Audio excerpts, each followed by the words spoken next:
applied linear statistical models, इसका ये होगा 5th एडिशन।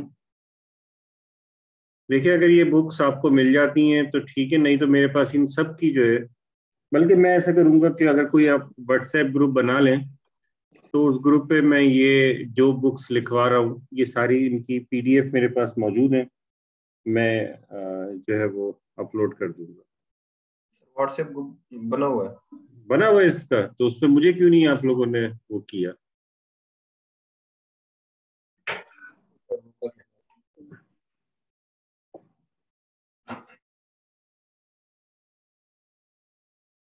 इसके राइटर्स जो हैं वो हैं कुटनर्स, नीटर एंड ली।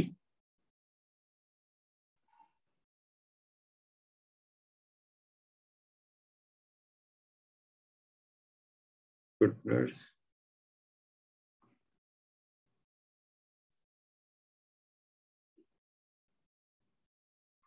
एंड ली।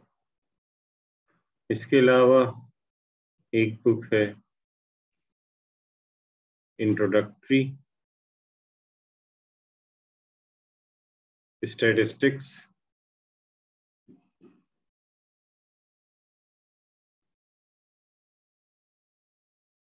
इसका 9th और 10th दोनों अवेलेबल हैं एडिशन। कुछ चीजें 10th एडिशन में एडिशनल्स हैं, एडिशनल चीजें, तो वो आप 10th एडिशन देख सकते हैं bye veg.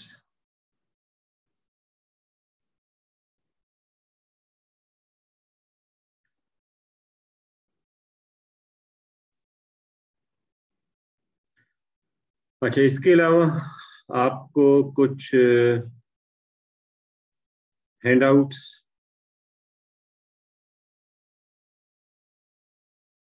For project management,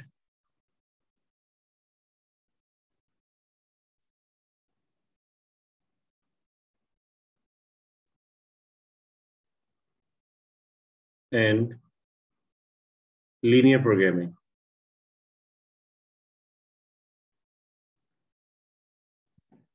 ये लीनियर प्रोग्रामिंग इतनी ज्यादा नहीं है तो, और प्रोजेक्ट मैनेजमेंट भी,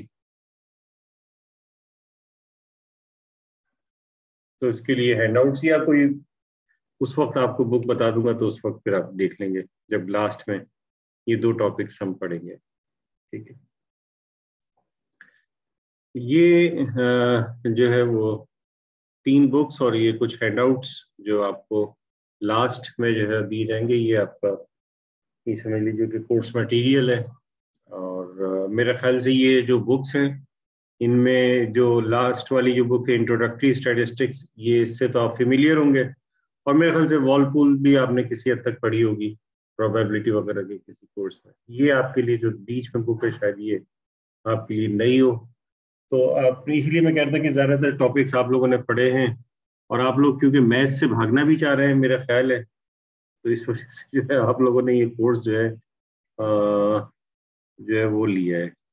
मुझे कुछ ऐसा फील हो रहा है कि हमारे इको मैथ्स के स्टूडेंट्स जो हैं वो चाहते हैं कि मैथमेटिक्स जो है वो कम से कम पढ़ाई जाए और कम से कम पढ़ी जाए, तो जो है वरना जो एमएस के ऑप्शंस थे वो अच्छे ऑप्शंस थे, जो क्या कहते हैं उसे, उसमें थे जो ऑप्शन लिस्ट में थे। बहरहाल तो ये जो है वो चीजें, इस कोर्स का टाइटल जो है वो है QMDM। ये शॉर्ट फॉर्म है quantitative methods for decision making. ठीक है, इतना लंबा मैं नहीं लिख रहा। QMDM का मतलब जो है वो quantitative methods for decision making होगा। ये बुक्स जो है वो मैं आपको दिखा देता हूँ, ये कौन कौन सी हैं। तो सबसे पहले तो ये देखें कि ये जो सेकंड नंबर पे बुक लिखी थी वो ये है applied linear statistical models 5th edition, ये इसके राइटर्स हैं। ये वैसे तो आपको बुक बहुत बड़ी नजर आ रही है, 1415 पेजेस की, लेकिन इतना सारा उसमें से नहीं पढ़ना। जो मतलब ये कि हमारे उससे रिलेटेड चीजें, जो सिलेबस से रिलेटेड, वो चीजें हम इसमें पढ़ेंगे। एक तो ये बुक हो गई। दूसरी जो बुक है वो है क्या कहते हैं उसे, वॉलपूल की। वो ये है, probability and statistics for engineers and scientist, 9th edition. ये भी मैं ये सब चीजें जो है वो अपलोड कर दूंगा आपके ग्रुप पे। ये 4 राइटर्स की बुक है ये। इसके अलावा जो अ, तीसरी बुक है वो क्या कहते हैं उसे, ये है वेस की।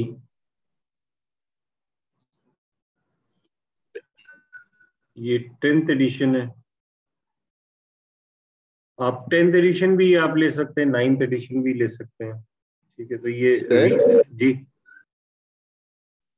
सर सही है। सर ये सर हम ये कैंपस में, क्योंकि हमारी सेकंड स्लॉट में क्लास थी सर, ये बहुत ज्यादा ही लैग कर रहा है सर। आधी चीजें समझ आ रही हैं, आधी चीजें समझ नहीं आ रही सर। सर वो बार बार मीटिंग भी लीव हो रही है। तो सर आप प्लीज रिकॉर्ड कर रहे हैं ना? हाँ, रिकॉर्डिंग तो हो रही है। दूसरी बात ये है कि ये सिर्फ एक इस वीक की प्रॉब्लम है। दरअसल मैं अपना क्वारंटीन पीरियड जो है वो कंप्लीट कर रहा हूँ। मेरा क्वारंटीन 14 डेज जो है वो थर्सडे को हो जाएंगे। तो फिर फ्राइडे से जो है वो मैं टेस्ट नहीं कराऊंगा कि वो नेगेटिव आए। मैं बस ये कि इंशाल्लाह फ्राइडे या सैटरडे से जो है वो कैंपस मतलब ये कि दोबारा आ जाऊंगा। सुनो सर, आप सारा सेमेस्टर ही ऑनलाइन लेते रहे सर? नहीं नहीं, पूरा सेमेस्टर ऑनलाइन नहीं है ये सिर्फ जो है ये वाली इस वीक की क्लास है, और वो भी सिर्फ इस वजह से कि मेरा टेस्ट पॉजिटिव आ गया था पिछले हफ्ते। तो टेस्ट पॉजिटिव आने की वजह से, वैसे तबीयत तो मेरी ठीक है, अल्लाह का शुक्र है, कोई ऐसा नहीं हुआ था, बस टेस्ट करा लिया था, गलती ये हो गई।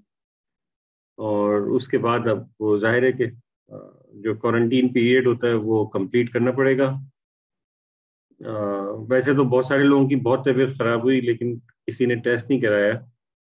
मैंने कहा कि मैंने तो इस वजह से करा लिया था कि ताकि दूसरे जो है वो महफूज रहें, लेकिन मुझे ऐसा लगा कि जो है मुझे ऐसा लगा कि सभी बीमार हैं।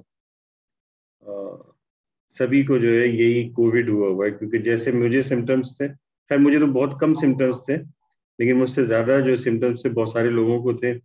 लेकिन जो है वो टेस्ट बहुत सारे लोगों ने जो है वो नहीं कराए नहीं।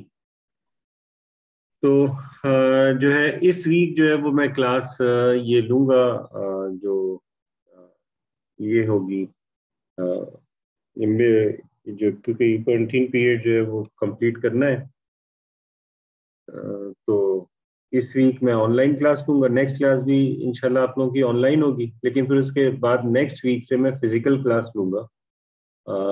जो क्लास है आपकी जहाँ पे आप लोग बैठे हुए हैं वहीं पे। तो फिर क्योंकि वो बोर्ड पे पढ़े होंगे तो फिर हमें जो है इंशाल्लाह कोई प्रॉब्लम नहीं होगी। तो ये बस 1-2 दिन की प्रॉब्लम है। ये दोनों क्लासेस जो है वो मैं रिकॉर्ड कर लूंगा, ताकि जिन स्टूडेंट्स की मिस हो गई है या इंटरनेट की लैगिंग की वजह से या इंटरनेट के जो है वो पुअर कनेक्शन की वजह से अगर जो है वो नहीं आ रहा है सही से, जो है क्लियर जो है वो नहीं हो रहा, तो वो तो इस तरह से जो है वो हम कर। अच्छा, अब देखते हैं इसको। ये आ गया। अब ये मुझे नया बोर्ड लेके आना है। मैं बहुत कम यूज करता हूँ, बल्कि यूज ही नहीं करता इसका वाइट बोर्ड। यहीं से मेरे ख्याल से आया। ठीक है, तो QMDM में दरअसल ये quantitative methods for decision making है कोर्स हमारा, और इसमें हमें जो है जो सिलेबस के मुताबिक बहुत सारी चीजें आप लोगों ने बस ये कि पढ़ी हुई हैं। तो हम इसमें जो है वो देखते हैं कि जो सबसे पहले जो है वो टेक्निक होती है जिसे हम कहते हैं, यानी कि इसके लिए जो टेक्निक्स हैं, जो स्टैटिस्टिकल टेक्निक्स हैं, उनमें हम सबसे पहले जो है देखते हैं इन्फरेंशियल टेक्निक्स।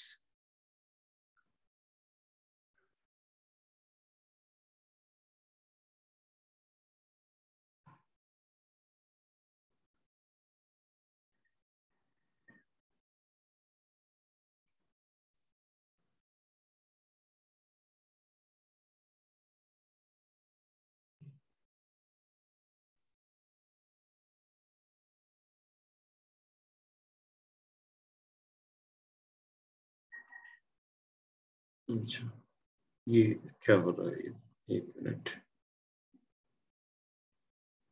अच्छा, इसमें हम जो है इन्फ्रेंशियल टेक्निक्स जो है वो करते हैं, जो कि आपके लिए फेमिलियर है पहले से। आपने इन्फ्रेंशियल टेक्निक्स में जो है वो टेस्टिंग ऑफ हाइपोथेसिस,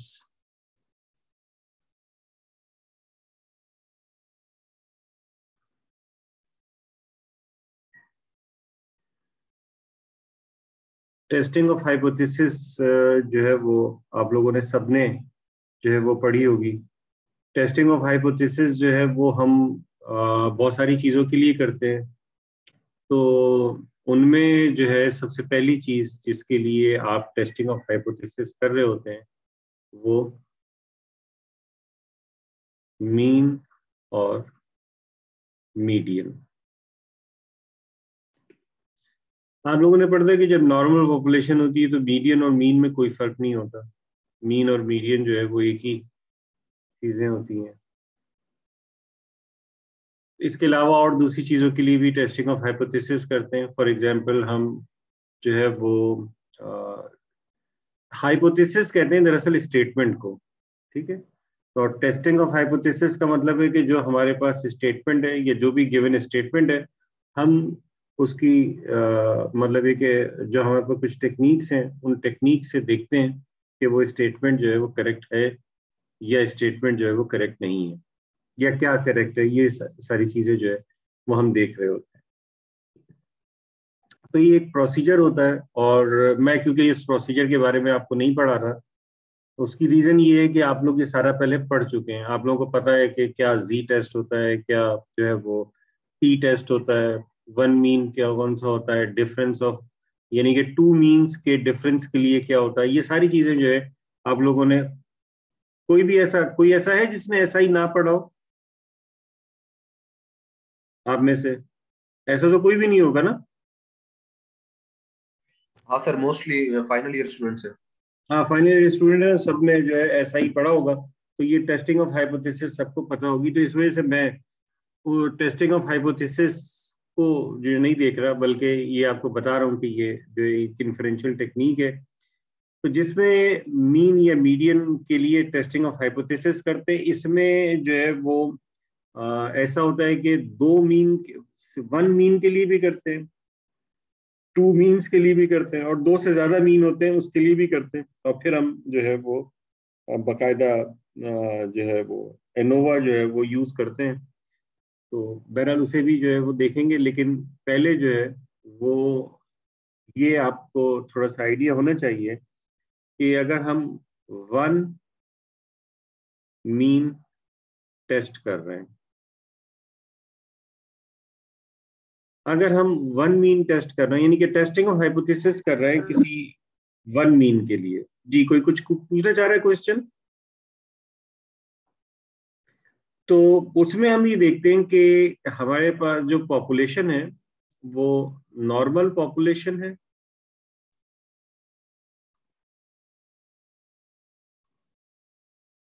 बल्कि मैं ऐसा करता हूँ जैसे यहाँ के बजाय यहाँ लिख लो। हम ये देखते हैं कि वो पॉपुलेशन एक नॉर्मल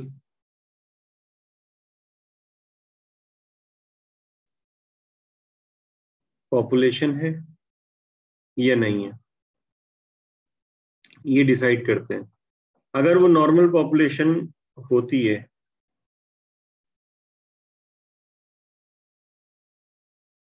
यानी कि हमारे पास एक सिंगल पॉपुलेशन है, और और वो सिंगल पॉपुलेशन जो है वो नॉर्मल पॉपुलेशन है, ठीक है।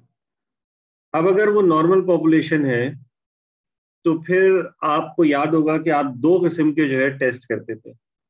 एक जो है वो कहलाता था, जो है जी टेस्ट कहलाता था, वन मीन जी टेस्ट, और दूसरा होता था वन मीन टी टेस्ट। याद है आप लोगों को? Yes sir. जो नॉर्मल पॉपुलेशन होती थी तो उसमें दो पॉसिबिलिटीज होती थी, वन मीन टी टेस्ट और one mean Z test.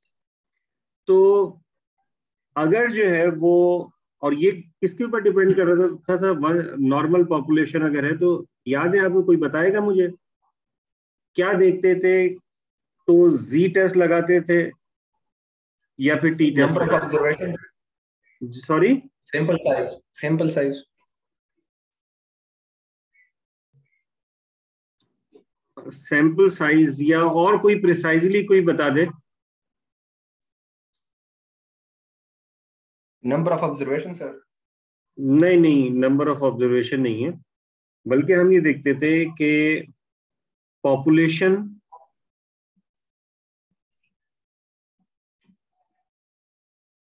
Standard deviation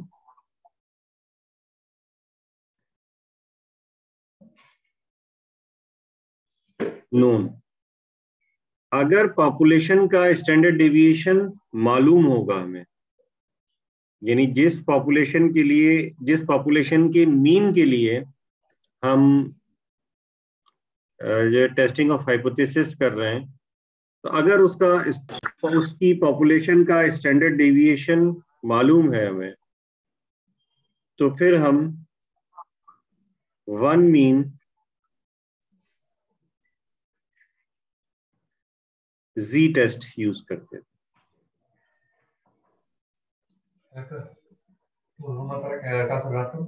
और अगर पॉपुलेशन का स्टैंडर्ड डेविएशन जो है वो हमें मालूम ना हो, तो फिर हम one mean T test use करते थे, जिसे स्टूडेंट्स टी डिस्ट्रीब्यूशन भी कहते हैं। ठीक, अब क्योंकि ये जो है यहाँ पे डिसीजन ले रहे हैं, आपको पता है कि एल्गोरिथम्स में ये फ्लो चार्ट जो होता है उसमें जब जहाँ पे डिसीजंस हो रहे होते हैं उनको हम एक डायमंड से रिप्रेजेंट करते हैं, और फिर उसके बाद जो प्रोसेस अगर कहीं पे होता है तो फिर उसे एक रेक्टेंगल से रिप्रेजेंट करते हैं। तो यहाँ भी डिसीजन लेना है यस या नो में, तो इसे जो है वो आप इस तरह से डायमंड, ये डायमंड ही है, ये ऊपर नीचे मोटा छोटा हो गया, लेकिन ये एक्चुअली डायमंड शेप है, ये इस तरह से जो ये बना होता है। ठीक है, और क्योंकि यहाँ पे ये प्रोसेस आपको करना है इसलिए ये आप इसे रेक्टेंगल में शो करेंगे। ये नॉर्मली फ्लो चार्ट्स में हम इस तरह से करते हैं। ठीक है, अच्छा, अब ये वाला आपने तो किया होगा सबने एसआई में, यानी कि पॉपुलेशन का स्टैंडर्ड डेविएशन अगर मालूम होता था तो वन मीन जी टेस्ट, और पॉपुलेशन का स्टैंडर्ड डेविएशन मालूम नहीं हो तो one mean T test use कर लेते। ठीक है, लेकिन अगर ये तो उस वक्त है जब पॉपुलेशन नॉर्मल हो, लेकिन बात ये है कि पॉपुलेशन अगर नॉर्मल ही नहीं है तो क्या होगा?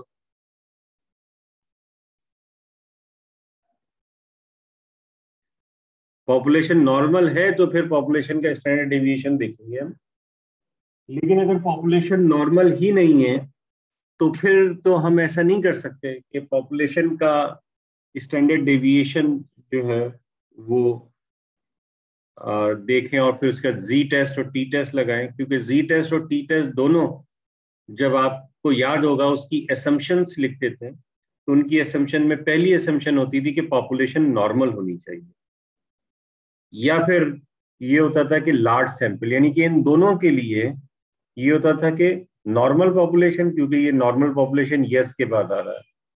ठीक है, नॉर्मल पॉपुलेशन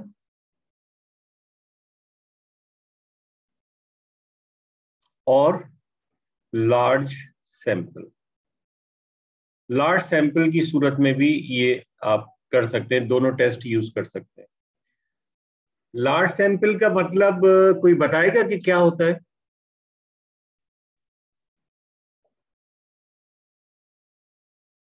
यानी अगर, अच्छा ये बताएं, आप लोगों को ये पता है कि सैंपल क्या चीज होती है और पॉपुलेशन? ये तो पता होगा ना सबको। बस मैं पूछ भी नहीं रहा, मैं सिर्फ ये बता रहा हूँ कि आपको पता है या नहीं है, ये बस बता दें। नहीं पता होगा Yes, तो sir. पता है ना सैंपल क्या होता है और पॉपुलेशन क्या होती है। Yes, मुझे sir. बताएं लार्ज सैंपल क्या होता है। सर लार्ज सैंपल जिसमें नंबर ऑफ ऑब्जर्वेशन ज्यादा हो। देखें ये तो नाम से ऐसे लार्ज से लग रहा है ज्यादा, तो कितनी ज्यादा? More than 100। More than 100। जी, कोई और बताए भाई। इन्होंने तो 100 कह दिया। Sir 20 I guess. 20 ये आप ही ने कहा है या कोई मतलब ये कि वो ये सर मैं ही हूँ। जिन्होंने 100 कहा है उन्होंने 20 कहा है? जी सर। अरे No, यार sir. एकदम से 100 से 20 पे गिर गए। अच्छा, किसी ने कहा है, हुमा अलवी ने जो है ये सही लिखा है, मोर देन 30। 30 या मोर देन 30 अगर साइज हो सैंपल का तो उसका मतलब ये होता है कि वो लार्ज सैंपल। ठीक है, ये जो है वो आपने जो है वो अगर आपको याद होगा कि आपने सेंट्रल लिमिट थ्योरम और ये चीजें पढ़ी हो Yes, sir. एस्टिमेशन वगैरह, तो फिर आपने पढ़ा होगा। तो मोर देन 30, 30 या मोर देन 30 जो है वो जो अगर सैंपल का साइज हो जाए तो फिर वो फिर हम कहते हैं कि वो लार्ज सैंपल। तो अगर नॉर्मल पॉपुलेशन नहीं है लेकिन क्या है, लार्ज सैंपल है,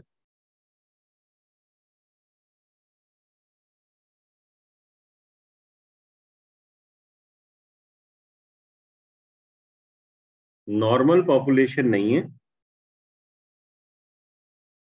लार्ज सैंपल,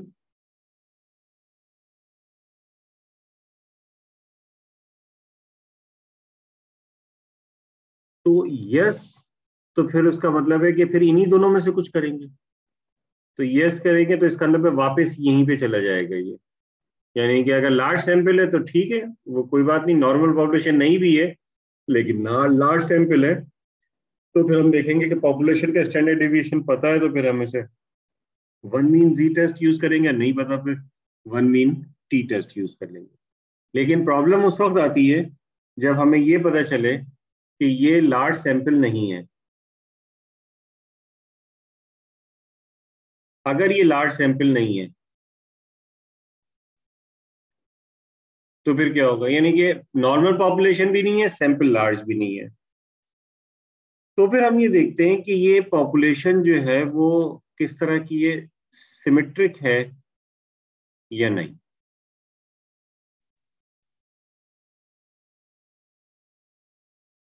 सिमेट्रिक पॉपुलेशन,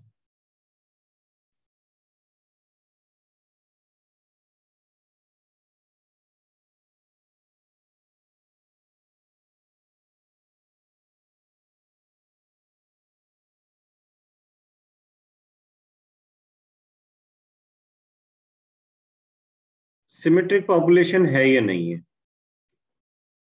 ठीक है, तो हो भी सकती है, नहीं भी हो सकती। तो अगर सिमेट्रिक पॉपुलेशन ये है, ठीक है, सिमेट्रिक पॉपुलेशन किसे कहते हैं? ये सिमेट्रिक पॉपुलेशन के अगर शेप देखें तो सिमेट्रिक पॉपुलेशन के शेप कुछ इस तरह से होता है, ये इसे ट्रायंगुलर डिस्ट्रीब्यूशन भी बाजों का जो है वो कहते हैं। ये सिमेट्री यानी कि लेफ्ट, और वैसे जो नॉर्मल पॉपुलेशन होती है वो भी सिमेट्रिक होती है, लेकिन नॉर्मल पॉपुलेशन को तो सिमेट्रिक कह सकते हैं क्योंकि उसमें सिमेट्री होती है, लेकिन तमाम सिमेट्रिक पॉपुलेशन नॉर्मल पॉपुलेशन नहीं होती।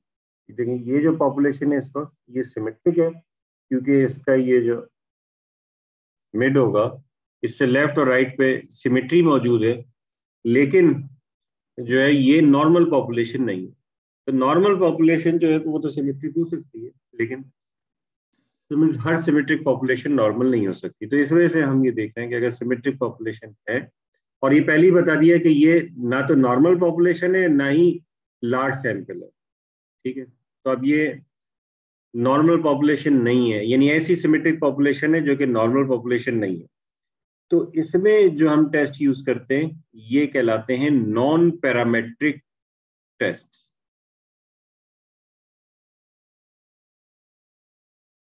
नॉन पैरामीट्रिक टेस्ट, जिसमें जो है वो कहलाता है, जिसमें एक बहुत ही कॉमन यूज किया जाता है जिसको कहते हैं विल्कॉक्सन।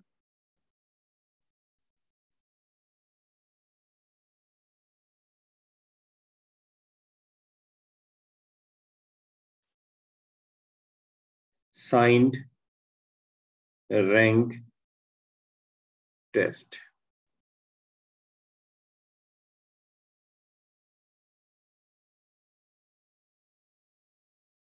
ठीक है, और अगर सिमेट्रिक पॉपुलेशन भी नहीं है तो फिर ये जो है एक डिफिकल्ट क्वेश्चन बन जाता है, जो स्टैटिस्टिशियन है उसे जो है वो फिर करते हैं। तो फिर इसको हम लिख सकते हैं कि आस्क स्टैटिस्टिशियन।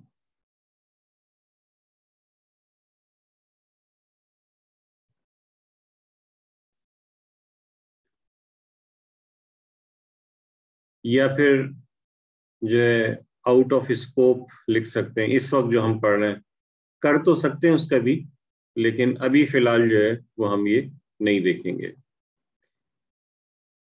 ठीक है, अच्छा, ये जो मैंने कहा कि non parametric statistics, non parametric test use करते हैं, जो कि जिसमें जो है सबसे ज्यादा कॉमन है विल्कॉक्सन साइंड रैंक टेस्ट। आप लोगों ने विल्कॉक्सन साइंड रैंक टेस्ट के बारे में कभी सुना है या कभी पढ़ा है?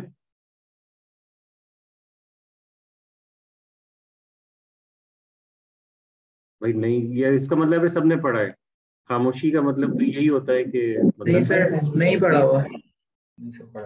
नहीं पढ़ा हुआ। अच्छा, चलिए ठीक है। ये आप लोगों ने इसमें से जो कुछ पढ़ा हुआ है वो मैं आपको बताता हूँ। आपने वन मीन जी टेस्ट पढ़ा हुआ है सबने? Yes sir. One mean T test भी पढ़ा हुआ है। Yes sir. सिमेट्रिक पॉपुलेशन भी आपको पता है कि क्या है। अभी आपने देख लिया पॉपुलेशन, ये एल है, मैंने गलती से, ये आपने अभी नहीं पढ़ा है। ठीक है ना, तो ये हम इसे देख लेते हैं क्योंकि ये आप लोगों के लिए नया होगा। तो इसका मतलब ये कि अगर आपके पास जो है वो एक जो है सिंगल पॉपुलेशन का सैंपल आ जाए, तो इस फ्लो चार्ट के मुताबिक जो है वो सिवाय इस केस के आप उसको जो है डिफरेंट स्टैटिस्टिकल टेक्निक, जो इन्फरेंशियल टेक्निक है, उसमें उसके जरिए इसको मैनेज कर सके, अगर आपको ये विल्कॉक्सन साइन रैंक टेस्ट आ जाए। ठीक है ना। अच्छा, दूसरी चीज ये कि इसे हम नॉन पैरामीट्रिक टेस्ट कह रहे हैं। तो नॉन पैरामीट्रिक टेस्ट जो है वो क्या होते हैं? तो पहले तो ये आपको पता होना चाहिए कि पैरामीटर और स्टैटिस्टिक्स दो चीजें होती हैं। ठीक है, एक होता है, नेक्स्ट पेज पे खोल लेता हूँ।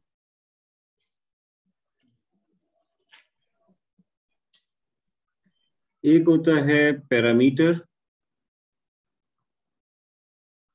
और दूसरी चीज होती है स्टैटिस्टिक्स।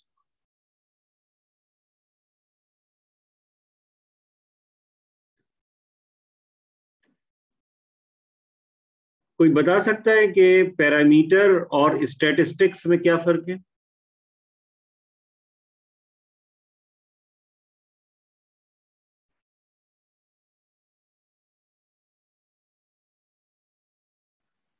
चलो शुरू हो जाओ। सर पैरामीटर पॉपुलेशन का होता है और स्टैटिस्टिक्स सैंपल। जी बिल्कुल, जी बिल्कुल बिल्कुल। तो जो पैरामीटर होता है वो पॉपुलेशन का होता है और स्टैटिस्टिक्स जो है वो सैंपल के लिए होता है। जैसे मीन जो है उसके लिए पैरामीटर जो है वो हम यूज करते हैं म्यू, और स्टैटिस्टिक्स यूज करते हैं एक्स बार। ये होता है पॉपुलेशन के लिए,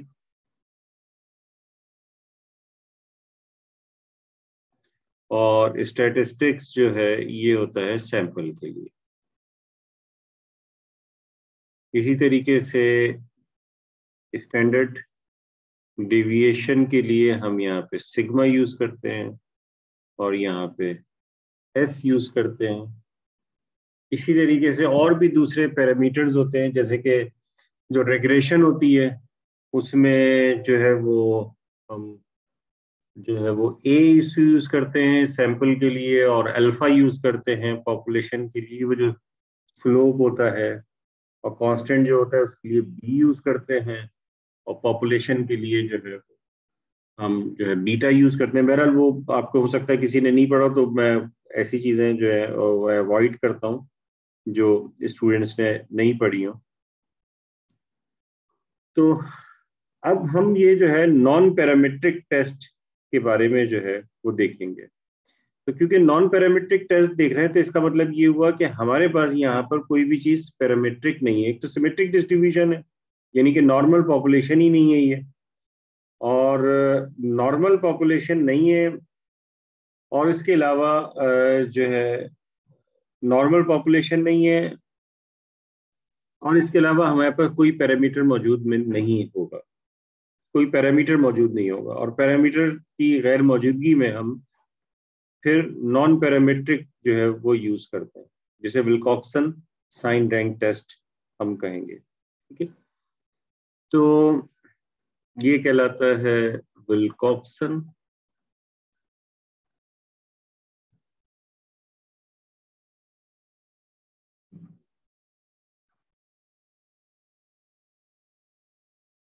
signed rank test.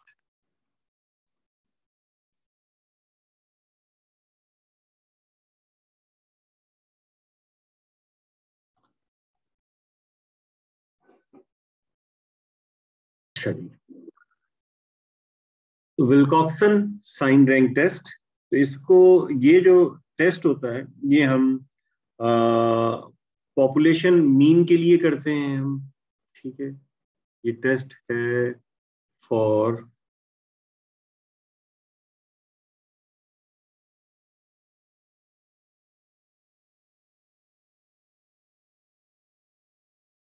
Population mean, और इसकी assumptions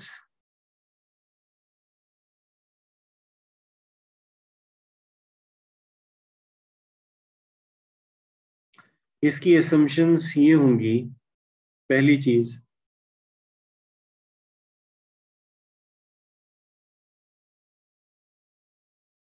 सिंपल रैंडम सैंपल होना चाहिए। सही है, सिंपल रैंडम सैंपल सबको पता होना चाहिए, एटलीस्ट कम से कम ये पता होना चाहिए कि सिंपल रैंडम सैंपल क्या है। और अगर नहीं पता है तो सिंपल वो बस बहुत डिटेल में तो नहीं बता सकता, बस ये होता है कि जितने भी जो है वो सैंपल लिए जाएं उन तमाम सैंपल के लेने की प्रोबेबिलिटी जो है सेम हो, यानी कि अनबाइस्ड होना चाहिए।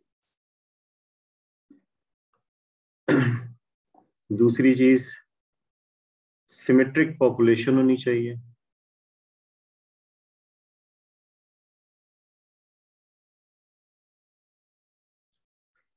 इस चीज को कैसे देखेंगे कि वो सिमेट्रिक पॉपुलेशन है? या तो बता दिया जाएगा आपको कि ये पॉपुलेशन सिमेट्रिक है, और अगर नहीं बताया जाए तो अप्रोक्सीमेटली हमें किससे पता चल जाता है? इसका हमें पता चलता है सैंपल से। और सैंपल से कैसे पता चलेगा? सैंपल से इस तरह से पता चलता है कि हम एक डायग्राम होती है जिसे कहते हैं स्टेम लीफ डायग्राम, या फिर एक और चीज होती है जिसे हम कहते हैं बॉक्स प्लॉट। तो बॉक्स प्लॉट भी बना सकते हैं, और stem and leaf diagram, stem and leaf ज्यादा बेहतर होती है। तो स्टेम एंड लीफ से एक रफ आइडिया हो जाता है, बहरहाल पॉपुलेशन का तो नहीं पता चलता, वो हमें सैंपल का पता चलता है। तो स्टेम एंड लीफ डायग्राम जो है सैंपल की बना सकते हैं, वो आपने इंट्रोडक्शन टू स्टैटिस्टिक्स वगैरह में पढ़ा होगा।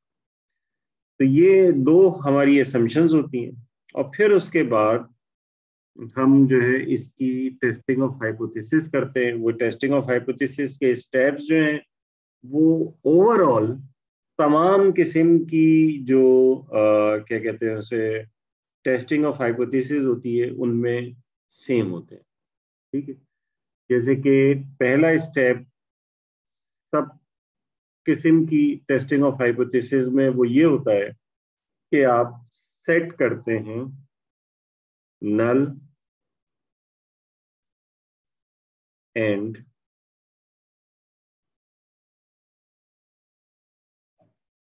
alternate hypothesis.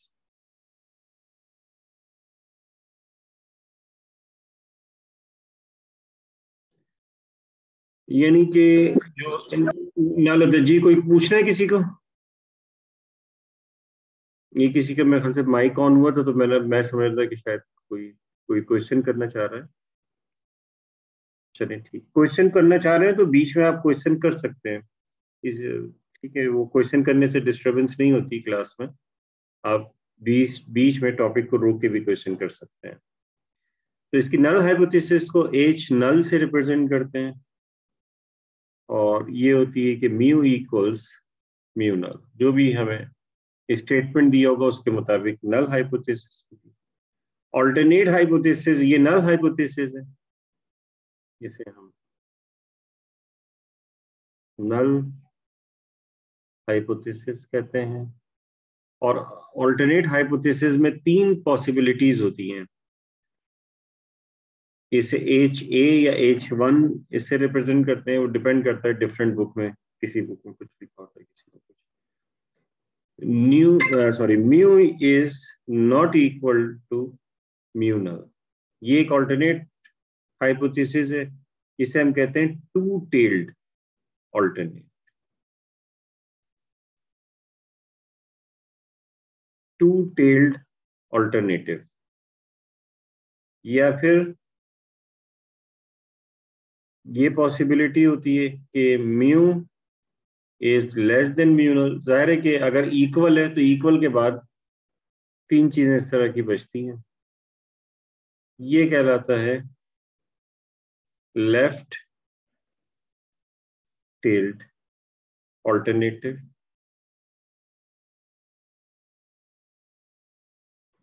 या फिर HA ये होता है mu is greater than mu null. ये कहलाता है राइट टेल्ड।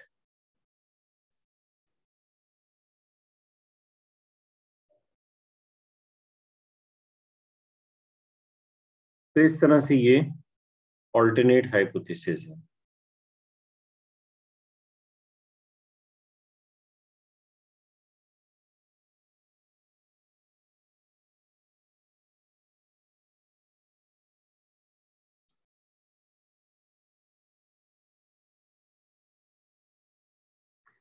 स्टेप 2 होता है कि सिग्निफिकेंस लेवल अल्फा डिसाइड किया जाता है। ये आपने इसके बारे में बहुत डिटेल में पढ़ा होगा पहले। अब जाहिर है कि हम इसको यहाँ पे डिटेल में नहीं पढ़ेंगे। सिग्निफिकेंस लेवल अल्फा ये डिसाइड किया जाता है कि सिग्निफिकेंस लेवल अल्फा क्या होगा। मोस्टली केसेस में सिग्निफिकेंस लेवल दिया हुआ होता है, या फिर ये बताया होता है कि इन सिग्निफिकेंस लेवल पे डिसाइड करें, या अगर नहीं दिया होता तो फिर हम अपनी मर्जी से 5% सिग्निफिकेंस लेवल यानी कि जो है वो हम 0.05 अल्फा ले लेते हैं। स्टेप 3 जो है वो हम कंप्यूट करते हैं स्टैटिस्टिक्स।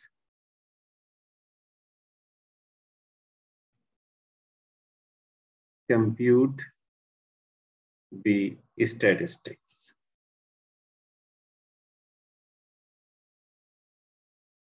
हर जो है वो टेस्ट के लिए एक डिफरेंट स्टैटिस्टिक्स होती है जो कि सैंपल से रिलेटेड होती है, क्योंकि कंप्यूट दी स्टैटिस्टिक्स का मतलब ये होता है, या इसको हम ऐसे कि कंप्यूट दी वैल्यू ऑफ, वरना ऐसा लग रहा है जैसे कोई वो कर रहे हैं, हम ऐसे कर देते हैं वैल्यू ऑफ टेस्ट स्टैटिस्टिक, और ये ऐसे टेस्ट स्टैटिस्टिक। तो यहाँ भी एस नहीं होना चाहिए।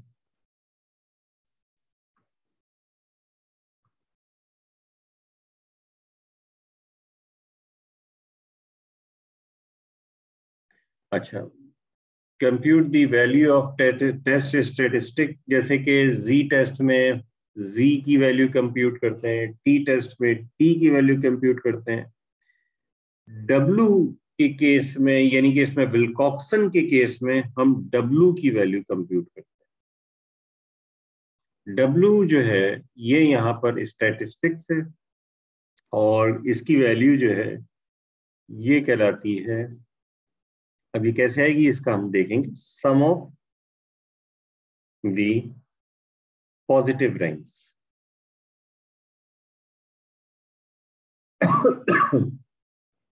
सम ऑफ दी पॉजिटिव रैंक्स, और हम इसे W नल से रिप्रेजेंट कर देते हैं। अब ये रैंक्स हमारे पास कैसे आएंगे? ज़ाहिर है हमें कोई सैंपल दिया होगा, सैंपल का मतलब है कि डेटा या ऑब्जर्वेशंस दी होंगी, और जब हमारे पास वो ऑब्जर्वेशंस आएंगी तो फिर उसके मुताबिक जो है वो हम इसको जो है वो देखेंगे। अब वो किस तरह से होता है कि हम ये W किस तरह से W के ऊपर जाते हैं, वो इस तरह से जाते हैं कि हम यहाँ पर ऑब्जर्वेशंस यानी एक टेबल समझ लीजिए बनाते हैं। उस टेबल में ऑब्जर्वेशंस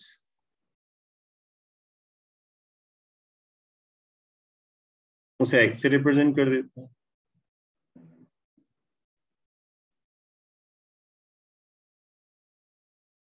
फिर उसके बाद हम एक डिफरेंस निकालते हैं जिसे D से रिप्रेजेंट करते हैं।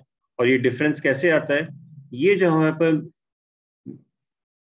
म्यू नल है वैल्यू, इसको X में से इस वैल्यू को माइनस करते हैं, यानी कि X माइनस म्यू नल, ये इस तरह से। फिर उसके बाद हम क्या करते हैं कि इसकी एब्सोल्यूट वैल्यू निकालते हैं, यानी ये जो D आया है इस D की एब्सोल्यूट वैल्यू निकाल देते हैं, यानी नेगेटिव जितनी वैल्यूज होंगी उनको पॉजिटिव कर देंगे, बस ये होगा। फिर उसके बाद हम निकालते हैं रैंक ऑफ एब्सोल्यूट D। जाहिर है कि सारी पॉजिटिव वैल्यूज आ गई, उसमें जो सबसे छोटी वैल्यू होगी उसका रैंक सबसे कम हो जाएगा, 1 हो जाएगा। फिर उससे बाद जो वैल्यू होगी उसका रैंक 2 हो जाएगा, इसी तरह से 3 हो जाएगा। सबसे छोटी नॉन जीरो यानी सबसे छोटी पॉजिटिव वैल्यू जो होगी उसका रैंक 1 होगा। और अगर जो है वो फॉर एग्जाम्पल D जो है वो 0 आ रहा है, तो D 0 आने की सूरत में उस वैल्यू को एक्सक्लूड कर देंगे हम डेटा से। ठीक है, ये बात ध्यान में रखिएगा। हम यहाँ पे सिर्फ पॉजिटिव वैल्यूज का देखेंगे, इसीलिए तो ये सब हमने पॉजिटिव किया, सिर्फ पॉजिटिव वैल्यूज का रैंक निकालेंगे। और अगर कोई वैल्यू 0 आ रही है तो उसको रैंकिंग में शामिल नहीं करेंगे। ठीक है, यानी फॉर एग्जाम्पल 10 वैल्यूज हैं और उनमें एक वैल्यू जो है यहाँ पे 0 आ रही है, तो उसकी एब्सोल्यूट भी 0 आएगी। और नेगेटिव पॉजिटिव बहुत सारी आ रही है, वो सब इधर पॉजिटिव बन जाएंगी, तो सारी इधर पॉजिटिव वैल्यूज होंगी लेकिन एक 0 होगी। तो इसका मतलब ये होगा कि आपके जो रैंक होंगे वो 9 होंगे, वो 0 को हम एक्सक्लूड कर देंगे अपने डेटा से। ठीक है, क्योंकि वो 0 है, पॉजिटिव नहीं है। रैंकिंग एब्सोल्यूट वैल्यू जो है पॉजिटिव ही की निकालेंगे। इसके बाद जब रैंकिंग आ जाएगी तो इन रैंक को दोबारा लिखेंगे यहाँ पर। वो जो रैंक होंगे इनको हम R कहेंगे और ये कहलाएंगे साइंड रैंक। तो इसका मतलब है जो रैंक पहले यहाँ पर आए थे वो दोबारा आ जाएंगे, और साइन कौन सी लिखेंगे? जो D की साइन थी।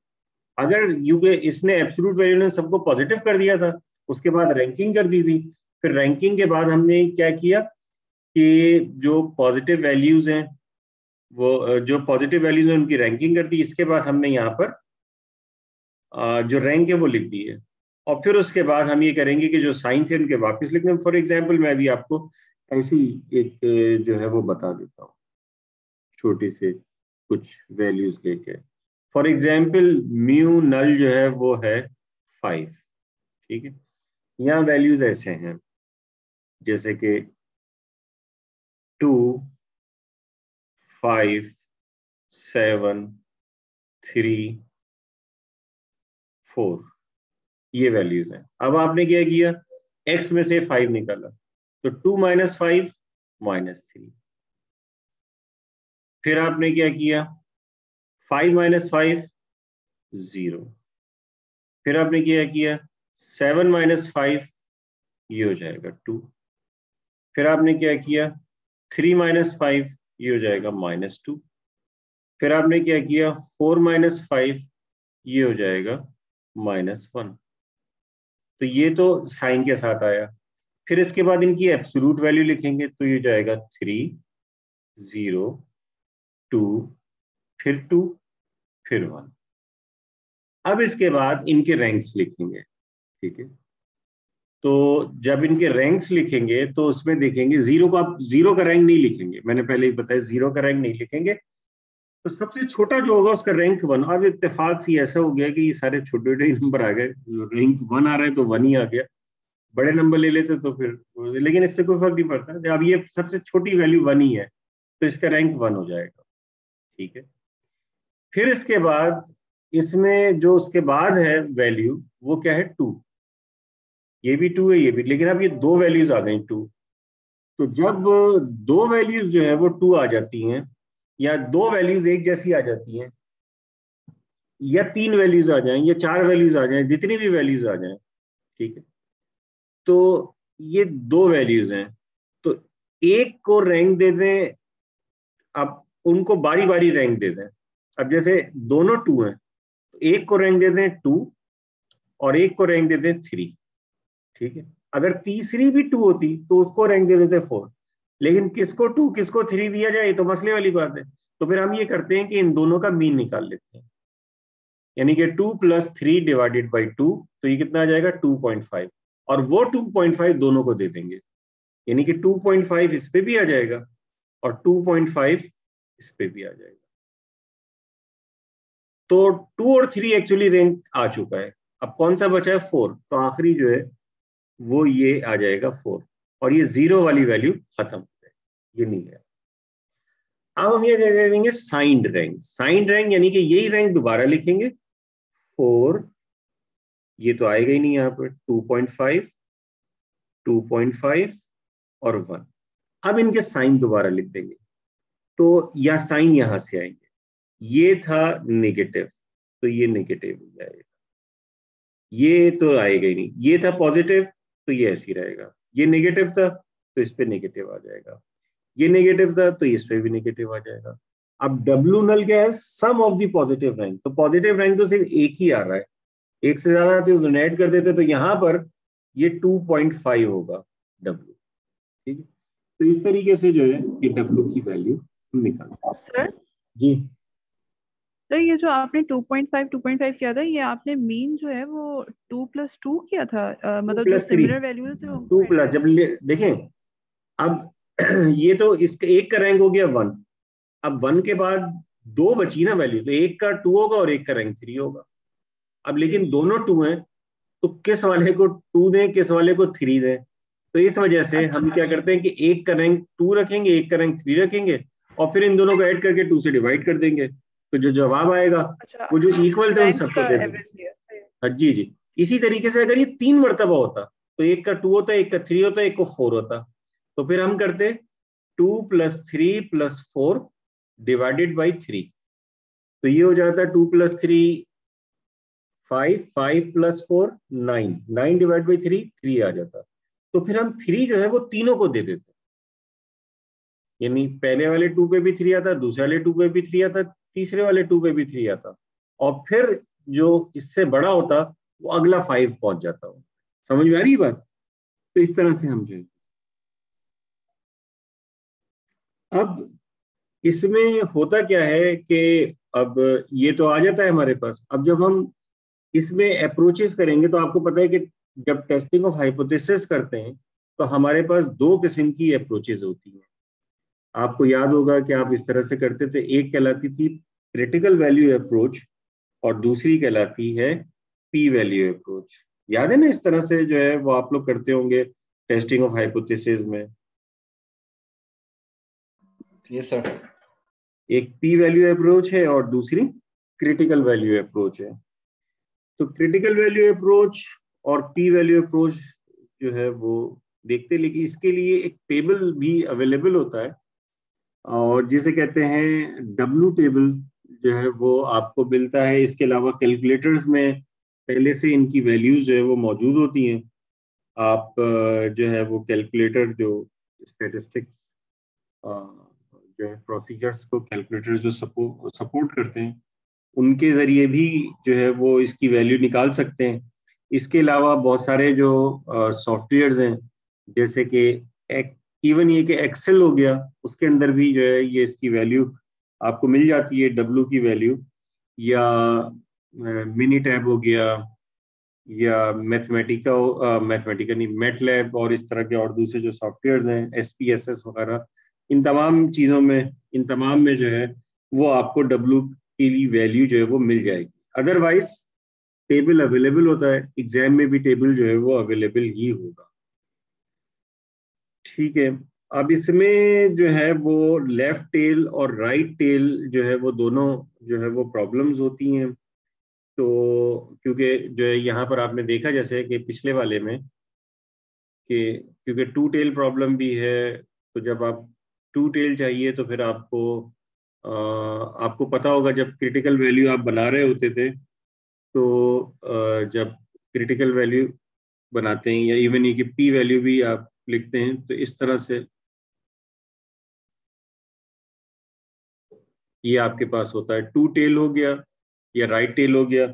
इसमें वैल्यूज जो है वो अगर डब्ल्यू की वैल्यू होगी लेफ्ट से राइट, ये जीरो जो है वो लेफ्ट पे होगा और लेफ्ट से राइट की तरफ जो है ये वैल्यूज जारी होंगी, तो इस तरफ आपके पास कोई एरिया आएगा और इधर भी जो है वो आपके पास जो है वो एरिया आएगा। जाहिर है कि आप जो है इस एरिया को जो है वो, ये जो एरिया, ये प्रोबेबिलिटी होती है ना, और ये वही होती है जो अल्फा, क्योंकि टू टेल है तो अल्फा बाई टू इधर हो जाती है, इधर होती है, तो ये भी अल्फा बाई टू होती है। और अगर दूसरे वाले में हो तो जो आप टेबल से कंप्यूट करते हैं, तो टेबल में आपके पास जो वैल्यूज आएंगी वो डब्ल्यू अल्फा की वैल्यू आएगी।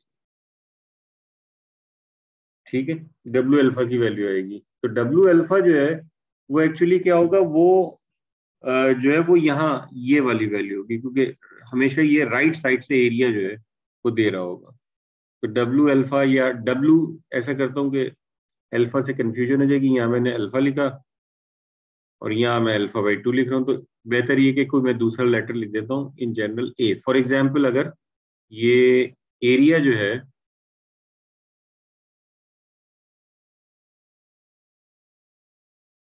फॉर एग्जाम्पल ये, क्योंकि ये सिमेट्रिक है तो इस वजह से जो है वो एक तरफ की पता हो तो दूसरी तरफ की पता चल जाती है। ये अगर एरिया ए है तो ये वैल्यू डब्ल्यू ए होगी जो कि आप टेबल से निकाल सकेंगे। टेबल अवेलेबल होगा, वो कोई मसला ही नहीं होता देखना। अगर ये प्रोबेबिलिटी ए पता हो आपको तो डब्ल्यू ए निकाल सकते हैं, वो टेबल में लिखा होता है, कोई भी एक बच्चा भी छोटा सा निकाल सकता है, तो ये आप निकाल लेंगे। लेकिन बात ये है कि ये वाली वैल्यूज कहाँ से है, ये वाली वैल्यू कहाँ से है, ये भी वैल्यू ए होगी, ये भी वैल्यू जो है वो ए होगी, और ये था डब्ल्यू ए, तो ये वैल्यू डब्ल्यू ए तो नहीं होगी क्योंकि लेफ्ट साइड से चले, तो ये वैल्यू कहलाएगी डब्ल्यू वन माइनस ए कहलाएगी, ये वाली जो वैल्यू जो लेफ्ट साइड पर। अब ये डब्ल्यू ए कैसे निकालते हैं, तो डब्ल्यू ए तो टेबल से आ जाएगा, डब्ल्यू वन माइनस ए कैसे निकालते हैं, डब्ल्यू वन माइनस ए होता है S N minus W A, S N minus W A.